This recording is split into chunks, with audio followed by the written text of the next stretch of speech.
shift to like lyricism that I was hearing that a lot of people were getting on, and I'm like, this is something that I can do that I've always done. Like I've always rapped since back in high school, but the way the game was, it was just like it was never a lane for, you know, a person who just lyrics, just an everyday rapper. You know, Kanye kind of broke it open, and then these guys followed, and by that time I had become a father and stepped away from it. Like I said, I did it at a young age, but when I finally, you know, came back to it and focused on it, I was like, man, there's something I can do. And you know, I had a team that was with me and a bunch of people who were down for the dream too, so that helped at the same time, you know, getting pushed and knowing people believed in you, so that helped.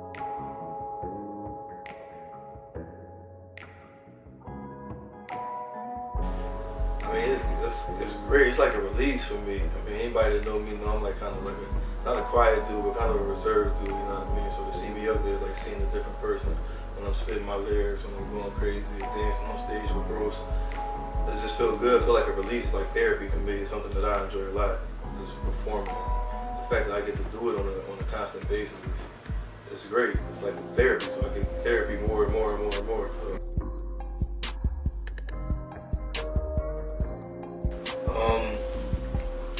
Highlights, man. Highlights of 2013. Not even 2013. Yeah. Highlights of UpTown Tone. Highlights is definitely one has to be Bruce Wayne Chronicles. Just the whole process of how I started with the aviation club thing, and then how I actually ventured off. How I just broke off myself, and Bruce Wayne Chronicles on New Year's Day 2013 really was like the stamp of, nigga, you can really do this by yourself. You know what I mean? Like, it was just crazy. Like, that's definitely a highlight of breaking off. The shows at the Fire, the first show of being booked the way I was booked with Dussel Has Friends from New York, and then with the alternate band, and them even having a headliner of who they thought was supposed to draw people in, and Chill Moody. And nothing away from Chill Moody, because I fuck with his music and everything, but that particular night, he was booked as a headliner, and I was the one who brought in the most people that night. I was the one who people really came to see, and who, you know, who made the show. And unexpectedly, I just came in to do my thing, and that's just how it just organically happened. Like, definitely that's a highlight.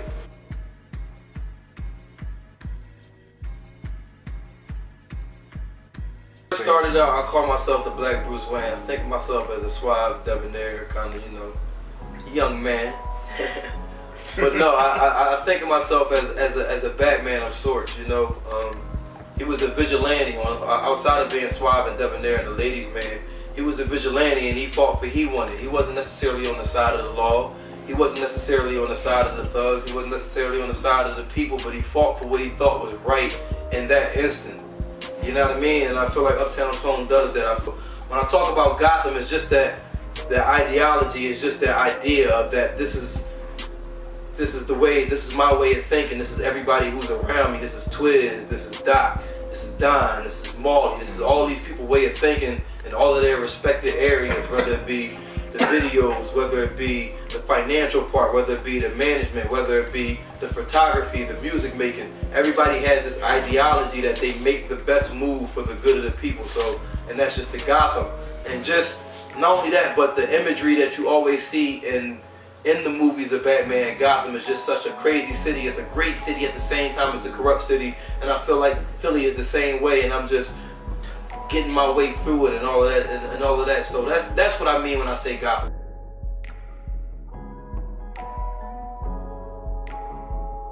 I think I give it to you in its most raw, simplistic form. It's not forced. You know what I mean? I'm not overly trying to tell you that this is the hardest place on earth to live, because I'm pretty sure that everybody going through what they're going through, wherever they live at, feels that way about their city. I know people on both ends of the spectrum and in between, so it's like, that's what I give. I give that from its most simplistic form, like, in the most layman's terms possible. There's nothing real tricky about it. There's nothing real, you have to relate, you have to live through this to get it. It's very easy to listen to. It's very easy to relate to. It's very self-explanatory when you listen to it, you know what I mean? So that's where I come from. That's the Philadelphia that I represent.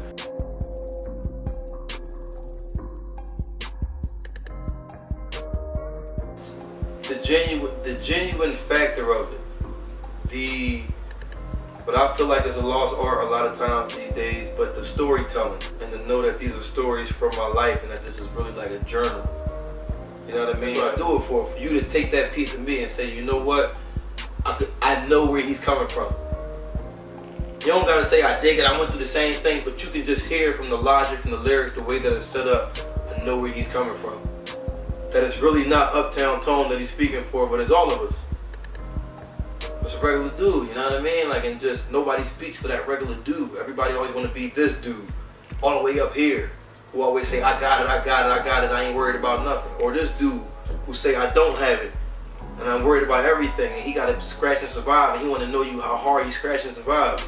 And for me to just be a little balance in between and say, yeah, I've had days like that, and I've had days like that. But for the most part, I'm kind of just balanced in between. And for you to hear that part of me, you know what I'm saying? To hear that part, like that's first and foremost what I would want people to take away from it, is that piece of me that I purposely and personally put into the music when I'm setting out to make a song or a freestyle or whatever it is.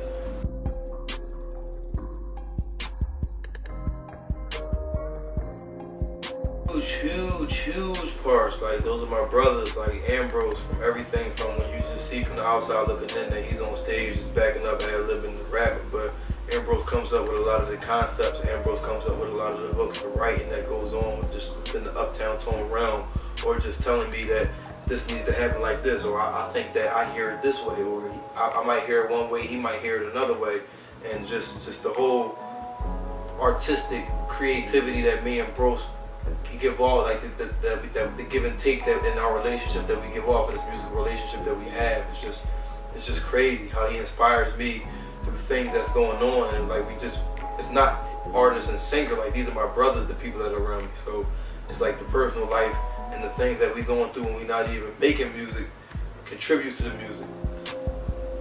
He's just helping with, you know, how I'm laying tracks, how tracks sound, you know, as his ear as the DJ, or how what he hears as the live UpTown Tone voice versus the recorded UpTown Tone voice, and how that median needs to be taken care of. Like, so those guys are more than just DJs or just a backup singer. Like, those are my brothers, and they're an integral part in the UpTown Tone, in the UpTown Tone picture, and the whole UpTown Tone important ingredients that go on in those things. And without them, this thing doesn't happen. Like, you know what I mean? Everybody has their hand and has their role within the whole Gotham family, within the DFE family, within the UpTown Tone pedestal, so to speak. You know what I mean? So that's their roles, and that's how I feel about those guys.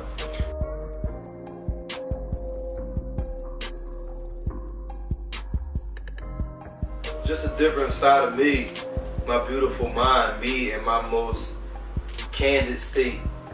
I feel like with Bruce Wayne Chronicles, with Fuck Management, those were my first two independent projects. Those were my first solo projects by myself. And I feel like with each of those, I had task at hand. I had, I want to do it this way, and I wanted to convey this way because this is the story I'm trying to tell. With Bruce Wayne Chronicles, it was the story of me and my struggle and how I'm me and within my world with my son and the things that I go through in my personal life and how it coincides with the music. You know what I mean? With Fuck Management, it was the task was I want to show people that I can rap. I can rap on this kind of beat. I can rap on that kind of beat. I can rap. I can rap. I can rap. You know what I mean? Philly Love Story was more of a concept thing where it was, look at me. I can focus in, and I can keep a theme through a whole thing, make it make sense, make it me, make it genuine. And with this high times, I feel like I just want to give people me in my most candid state when I'm high or when I'm inebriated. It's a whole project of me just unadulterated, unscripted. It's just me just going on this trip, on this high, and me just trying to take you along with me and trying to let you into my brain as much as I can and let you figure out as much as you can.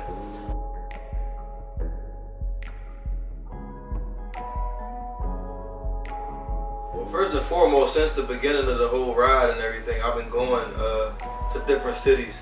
And you hear it in my music, from like North Carolina to Chicago to Atlanta to where else are we going? New York, Baltimore down there with Feed. There's a bunch of different cities in the tri-state area, or even on the East Coast, or even in the Midwest, wherever we can get. Definitely been out to the Bay Area with Molly last year. to get out there, but any city that's accessible that I can go to and push this thing to physically, first and foremost, I definitely get there to show my face, let the people know who I am, let them know what Gotham is, who UpTown Tone is, the Fellas Entertainment, all of that. So Django Radio is one of these outlets, and it's just dope, man. Shout out to the people at Django and Radio Airplay and just all of that, man. They just get me out to a place that physically I wouldn't otherwise be able to get to, you know what I mean? I got fans now in South Africa and Israel and Korea and Germany, and it's just crazy. And it shows the specific song that they listen to, like they listen to a telly, or listen to On the Mount, listen to Buck Management, and it gets you to know the different types and styles and genres of music that people in other walks of life and other areas clearly on the other side of the whole globe from you that they into, and just to realize that they just like you and they going through the same things and the same situations and everything, and that they appreciate the music too. So that's what we need your support for, man, to keep the movement going, to keep these things going. I got a whole team behind me. I got photographers, I got visual arts guys making videos for me, you know what I mean? I got a whole listening team who listens and critiques the music and makes sure we get the best product out for y'all. So in order to keep these things going in the future, man, we just asking for a little bit of help. You know, we always from the muscle with it, man, but any little bit helps. Now holla at me, UpTown Tone on Twitter, UpTown Tone on Instagram. I'm always talking to the people, interacting with my crowd, my fans, never shying away or acting Hollywood or anything like that. Anything you need to ask me, any details about this Indiegogo thing, any details about High Times, any details about anything UpTown Tone, anything DFE, anything Team Gotham, feel free to ask me. Feel free to holler at me, man, and just look forward to seeing me in the future, because I'm not going nowhere, you know what I mean? Love y'all, man.